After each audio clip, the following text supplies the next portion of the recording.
Hey everyone, Robin Openshaw here. I'm the Green Smoothie Girl online. I want to talk to you about why to reconsider the advice to use nicotine patches or gum for medicinal purposes. I really haven't wanted to write about this or talk about this because people are so excited about using nicotine since a certain former chiropractor took to the podcast circuit saying that it keeps you from getting viruses, it stops arthritis pain, it cures long COVID, and he even claims that it busts up spike protein from the vaccines. So, if you really want pharmaceutical synthetic nicotine, which is what he's promoting, to work for any of those uses or any other healing purpose, I apologize in advance that you're not going to like what I have to say, and I hope that you'll listen to and read what a few others say about what terrible advice it is to put people on a pharmaceutical product that is destructive and incredibly addictive in the references that I'll share below. I did my own research, but then I went looking for others with good critical thinking skills and knowledge, talking about how faulty the idea is that Nicorette gum or the skin patch equivalent could possibly be good for you. And in addition to references, PubMed is also full of studies on the harmful effects of nicotine. I think it's going to be years before we know what the harmful effects is of synthetic nicotine. I share a few of my reasons with you here to consider. Number one, the nicotine gum that this former chiropractor is pushing. He put the product he promotes on the screen in a recent interview, so I looked it up to make sure. Sure enough, there isn't even any tobacco in the nicotine product used in the patches he's promoting. It's a chemical product made from nicotinic acid derived from petrochemicals. Same thing that's used to make many of the quote unquote B vitamins. And none of the manufacturers disclose the many chemical processes the substance goes through and the toxic substances with serious adverse events that become their gum product, their vape product, their patch product, their Juul product. I don't know if you remember hearing about Juuling, but was actually removed from the market in 2022. Lots of kids were using it. Lots of them were overdosing on nicotine because it's so easy to use, including indoors, including right out of their backpack in school. But now they are back. Okay, so they're basically e-cigarettes or nicotine packets. Okay, so Zyn, for instance, is one of those popular brands with an extra nasty bonus of aspartame as a sweetener, much like holding a wad of tobacco in your cheek, but it's in a little mesh pouch.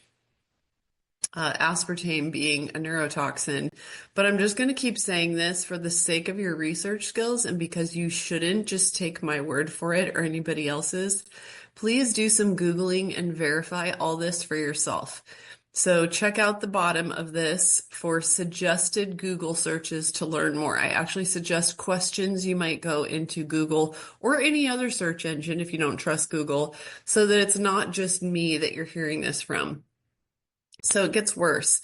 Synthetic nicotine is made from petrochemical products, not tobacco. If you wanted to argue that tobacco leaf has medicinal qualities, I would not argue against you on that. But these products are made by pharma and they are derived from petrochemicals. None of the companies getting in on the mega billion-dollar vaping and nicotine gum and pouches industry are disclosing what all the chemicals and industrial acids and source of their synthetic nicotine are. But Google it and it's not hard to discover. The chemical and pharmaceutical industry have clearly said non-tobacco synthetic nicotine is the future of all these products that have made them a lot of money.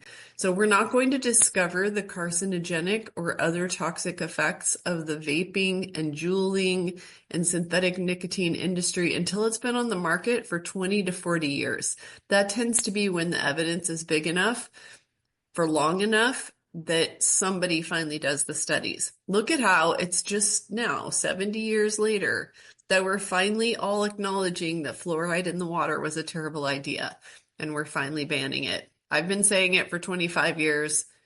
There's been other people who've been saying it even longer than that. It's been proven for many decades. We're finally getting fluoride out of the water.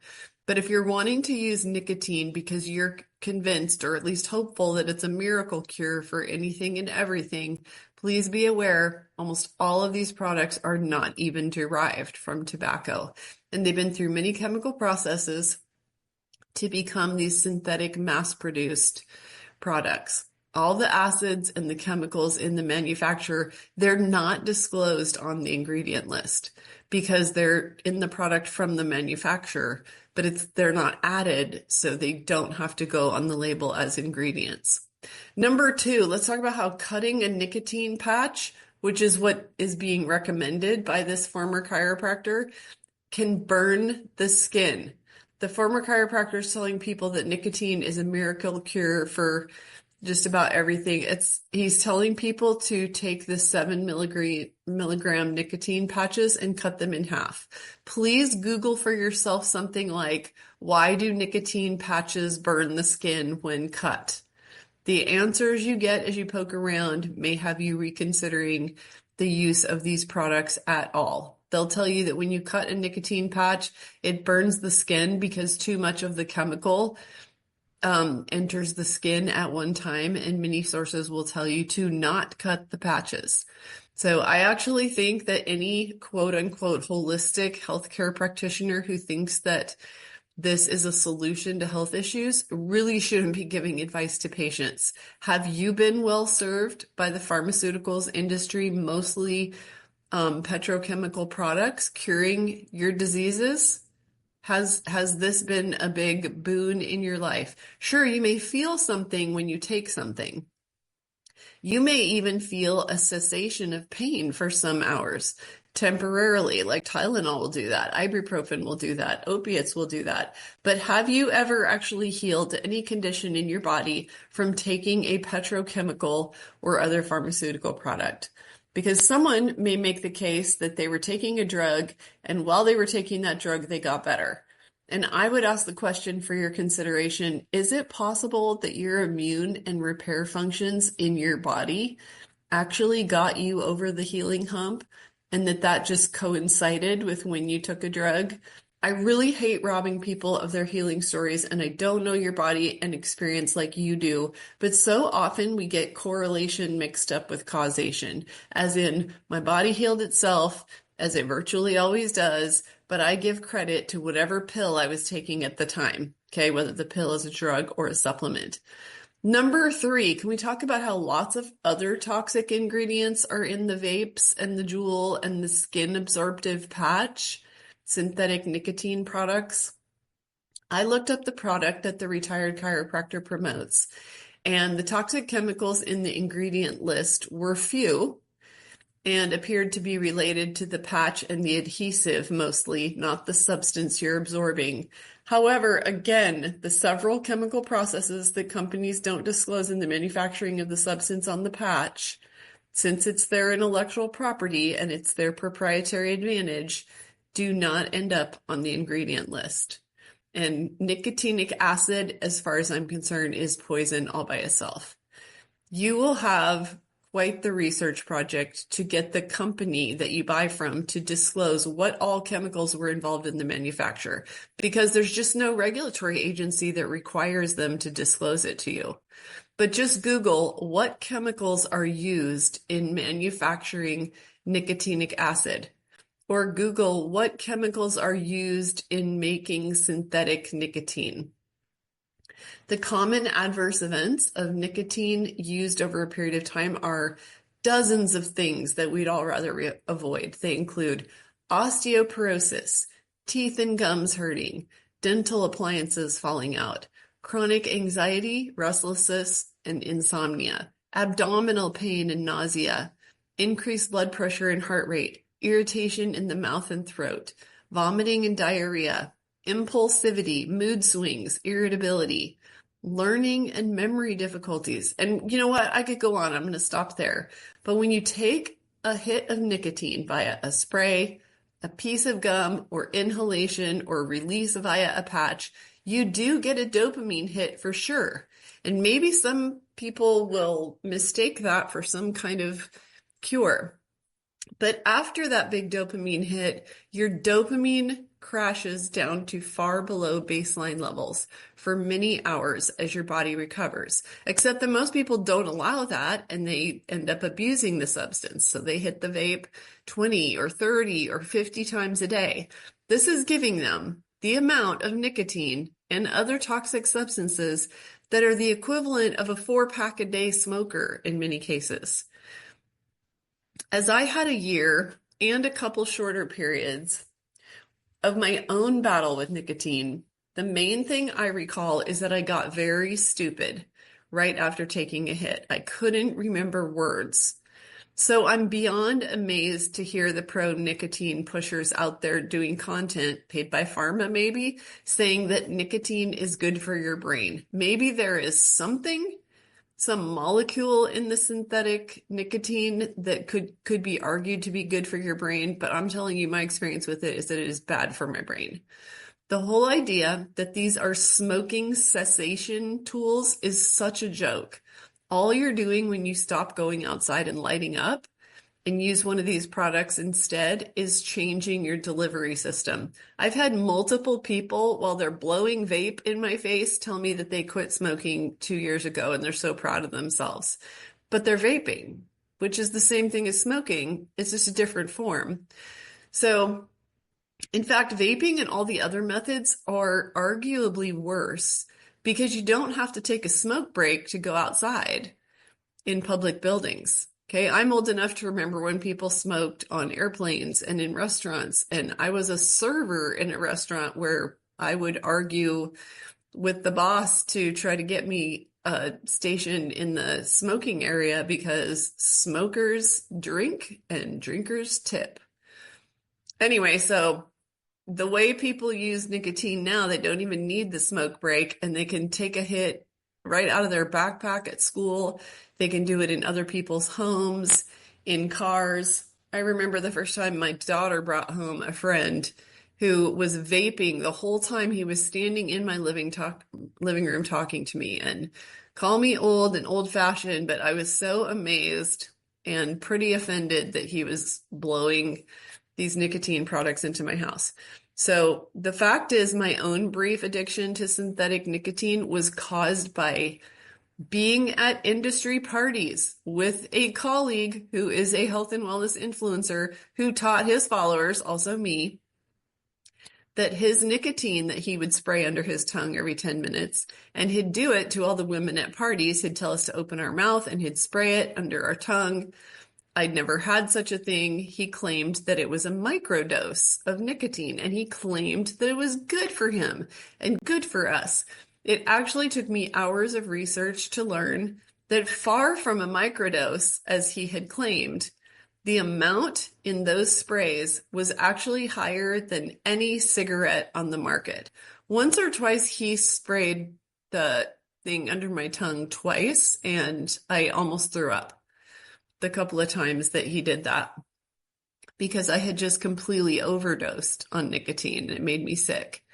So it took me a couple of hours because this was not something I could find on Google. Google protects pharma, and I had to contact the company. I had to ask multiple people, multiple questions. I had to be sort of a bulldog. My point is, most people will never find out about this. And maybe they will take advice from people like the retired chiropractor or the health and wellness influencer who was a huge nicotine addict. And so that he could do it right on his podcast in front of all his followers, he said that it was good for you at a microdose. I now find myself trying to help and encourage a very close family member of mine get off her own synthetic nicotine product of choice. And when it comes to the gum, some people are chewing 20 pieces of nicotine gum a day. That is a lot of toxic chemical exposure. It's a GlaxoSmithKline product, that Nicorette. Go read the ingredients. There's like a dozen toxic chemicals in it. And it's a different way of being a 2-pack a day smoker. Plus the cost for 15 or 20 pieces of nicotine gum a day is going to be about 15 to 20 bucks a day. Some people eat for that much money. So anyway, please watch some of the short video resources I recently gathered up for a close family member who's struggling with nicotine addiction. Her thing is the little Zyn packets. I've had friends who were addicted to everything at some point in their lives say that giving up nicotine was the hardest one. This person close to me would very much like to have a baby, but she knows her body can't handle it, the nicotine problem being one of the reasons. Some of the videos that I want to share with you, so you're not just hearing it from me, are by a doctor named Frank, who's young. He's young. You'll see him and think he's good looking, but he says that his bones are brittle. He has osteoporosis at a young age, and he's had all kinds of health problems from his longtime previous addiction to stimulants and especially nicotine. So why on earth would anyone take the most addictive substance perhaps ever discovered and risk addiction and all of the health fallout to hope that this theory is true, that it makes COVID less likely? I mean, COVID's just a cold at this point if you have reasonably good health. And if you want nicotinic acid, and if you consider it a B vitamin, okay, that's a story for another day. I have published on that as well. It's made from coal tar. Why not save money? And by the way, go Google that. Go say, are B vitamins or nicotinic acid made from tar? You will find out from many sources that this is true. So if you want nicotinic acid, and if you think it's a B vitamin, why not save money and just eat some tar from the road outside? Nicotinic acid, like I said, is literally derived from the petrochemical tar. It's also what they use to make most of the B vitamins. Obviously, they've synthesized a very potent and concentrated substance from the tar that's very addictive. That's why it doesn't look like tar. That's why it's a billion-dollar industry, not because it's healing anyone of anything, but because it's so addictive. So it's nothing more than a theory that the substance binds up certain receptors, certain things in the body. That's where COVID attaches as well, making you less likely to get COVID. I searched and searched in PubMed. I could not find anybody who has proven that. I know a bunch of smokers, and while I do know at least one who didn't get COVID, I know others who did. And in fact, with their respiratory systems weakened from decades of smoking, they were sick for months rather than getting well within 2 weeks like most of us did. So I will share my references to have you able to quickly hear other perspectives from other people concerned about synthetic nicotine products' associated health issues. And then if you keep reading, questions to ask Google, let me give you some ideas of it. Here are some of the things that I would Google. What is synthetic nicotine made of? Why do pharma companies make nicotine without tobacco? Okay, it's all about money, you guys. Are nicotine vaping patches or pouches or gum made from synthetic nicotine? Is nicotinic acid made from petrochemicals? When you find the chemicals used to make nicotinic acid, Google toxic side effects of, and then put the chemical in that you learned went into making nicotinic acid. So thank you for your support of my channel, and I hope that this helps you, and I hope that you check out the resources by others, and I'll see you next time.